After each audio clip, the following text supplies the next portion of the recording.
G-Man Boxing. Do you know what I mean? Every single live he donates. I see him on other lives donating. He's got the bag on it.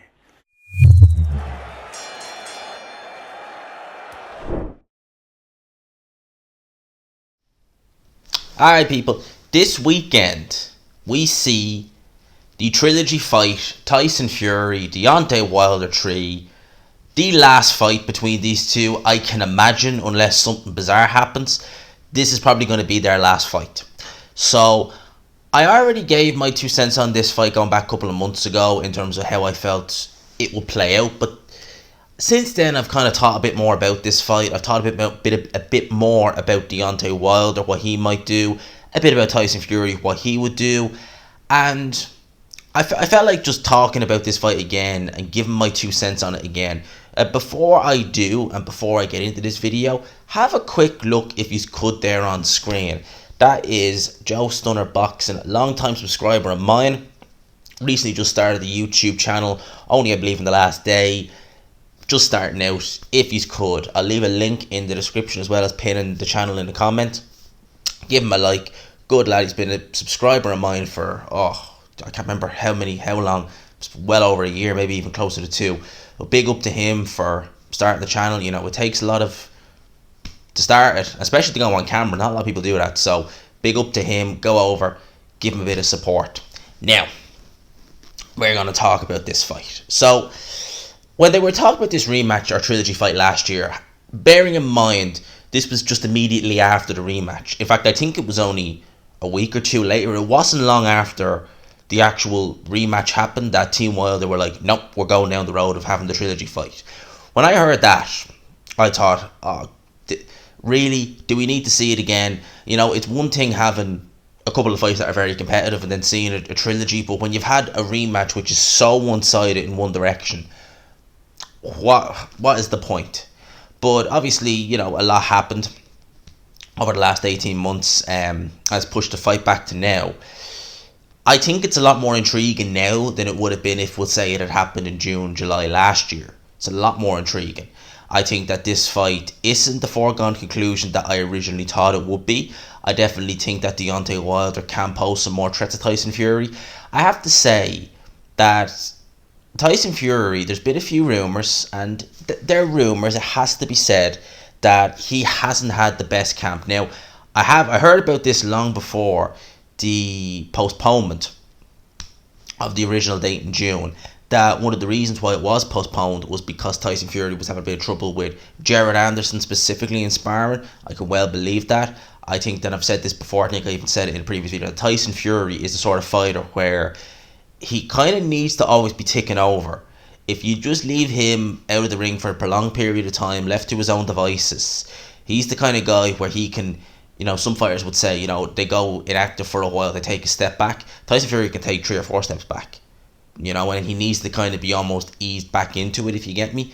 So for Fury, I well believe that he maybe hasn't been having the best camp, that maybe he has been, I don't want to say struggling, but maybe not having it as easy as he's had it in the past. There's talk about him coming in even heavier than he was in the rematch, you know, possibly in the 280s, 290s. At that weight, now, saying that, I did think 275 would be a way too much. So what am I to say? It's Tyson Fury. I mean, he might weigh in 310 and be perfect.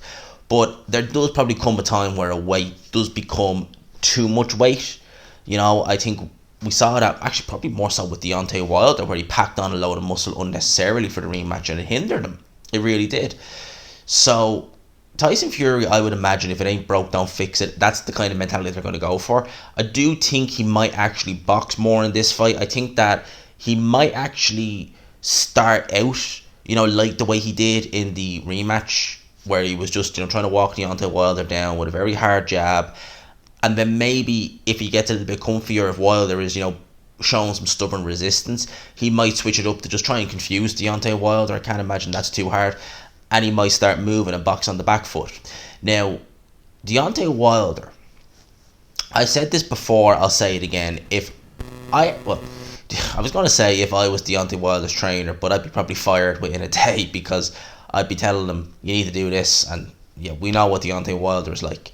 But if I was an advisor, I'd be saying, Deontay, if Tyson Fury is coming at you, if he's trying to walk you down with a hard jab, rather than doing what you were doing before, looking to set up the right hand, looking for that one shot, but never being able to land it, having big, hard, powerful shots as well as hurtful body shots coming back at you, why don't you just use your legs? Why don't you move around the ring? Why don't you flick the jab? Your jab is not as good as Tyson Fury's, it's not as hard, it's not as accurate, but it's not a bad jab. You know, Asper Main Stavern when used for, it's a decent enough jab. Maybe make Tyson Fury overexert himself. Maybe make him do a bit more work. And maybe you should go to the body. You know, he went to your body in the rematch. Well, it's not illegal for you to do it, you know, and as well as that, your right hand is lethal to head and body. If you can't land the right hand at Tyson Fury's head, you might have an easier time landing it to the body. And believe you me, he'll feel that right hand. People would feel that right hand landing across their gloves. If you land on Tyson Fury's body, he's going to feel that.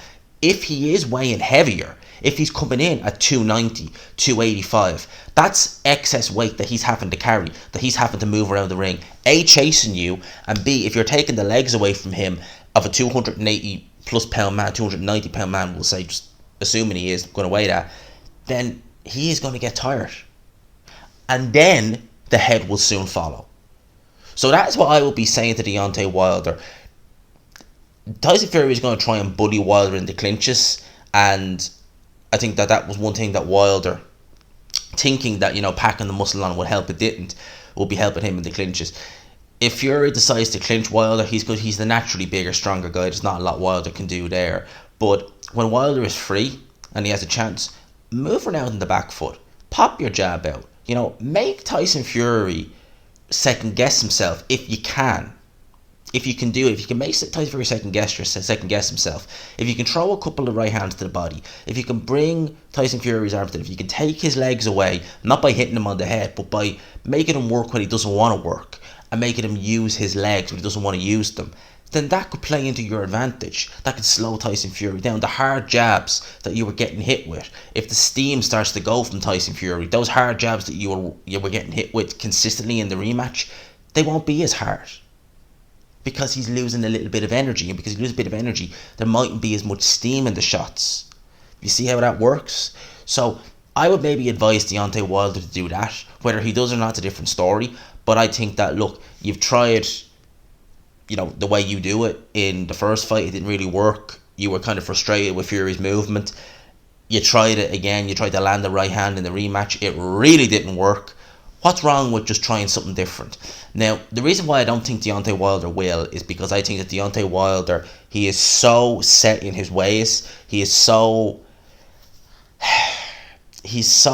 detached from what actually happened in that rematch, to the point where he genuinely, I'm saying genuine, maybe subconsciously there is a little bit of Deontay Wilder who knows that all these excuses are BS.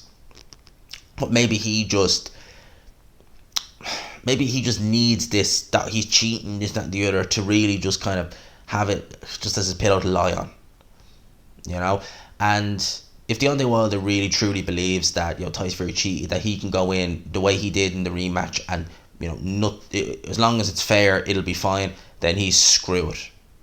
He's absolutely screwed, because those who do not learn from history, I've said it once, I'll say it again, doomed to repeat it. That is why history always repeats itself, because people don't learn.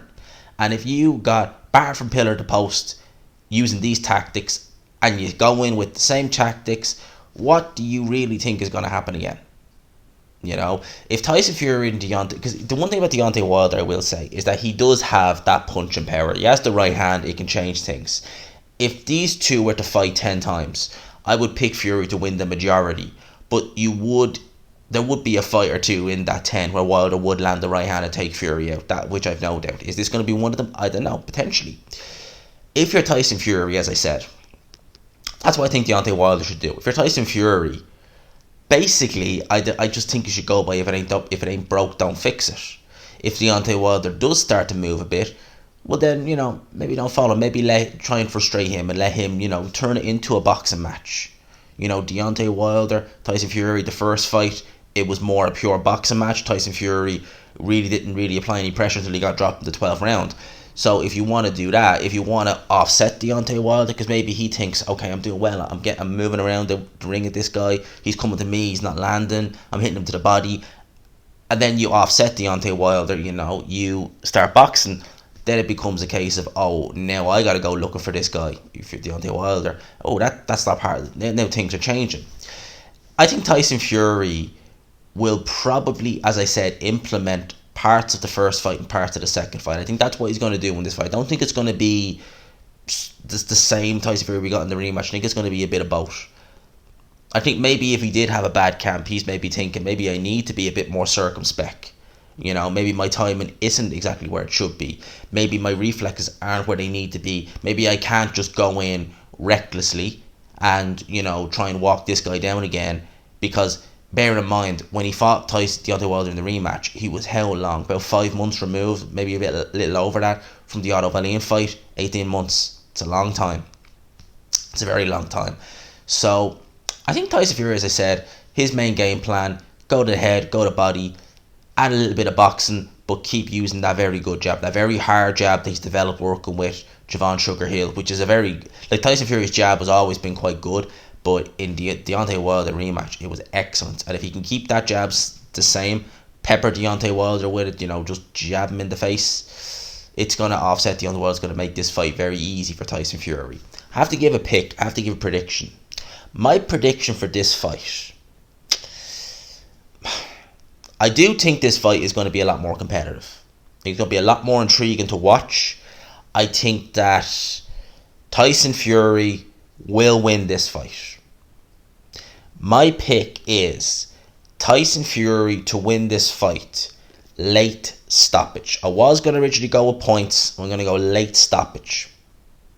One other thing I've stated, and I wonder will this happen again, the demons of that rematch. When Deontay Wilder, when he faces adversity, which I expect him to in this fight, when he faces a crisis, will the demons of that second fight come back? Or has he been able to put them out of his mind? Therefore, if he's in a similar crisis, he'll be able to say, do you know what, that was then, this is now. That's another question. My pick for this fight, as I said, I would say between rounds 10 to 12, Tyson Fury stoppage. That's my pick. If I'm wrong and Deontay Wilder wins, fair play, you prove me wrong. If it goes differently, so be it. But my pick, late stoppage, Tyson Fury, rounds 10 to 12. If there's any good odds on that, might be worth sticking a bit down. Maybe rounds 9 to 12 if they don't do 10 to 12. But in around that, I would, if I'm not really a betting man, but if there's good odds on Tyson Fury to get them rounds, I'd maybe chuck a bit of money, maybe a cheeky fiver down on that.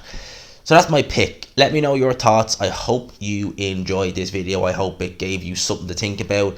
What do you think? Do you think that my game plan for Deontay Wilder, which would be, if I was advising him, would be try and move, get Tyson Fury to come to you, throw a lot of body shots, right hands to the body, try and get Tyson Fury tired, and then see if you can get him fatigued, if he can maybe overexert himself, if he gets sloppy, even if just there's no power, if you feel comfy taking a few shots to try and land it.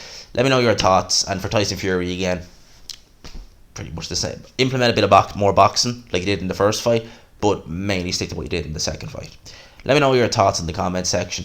I hope you enjoyed the video. If you did, if you could, smash the like button, subscribe if you haven't already, hit the old notification bell.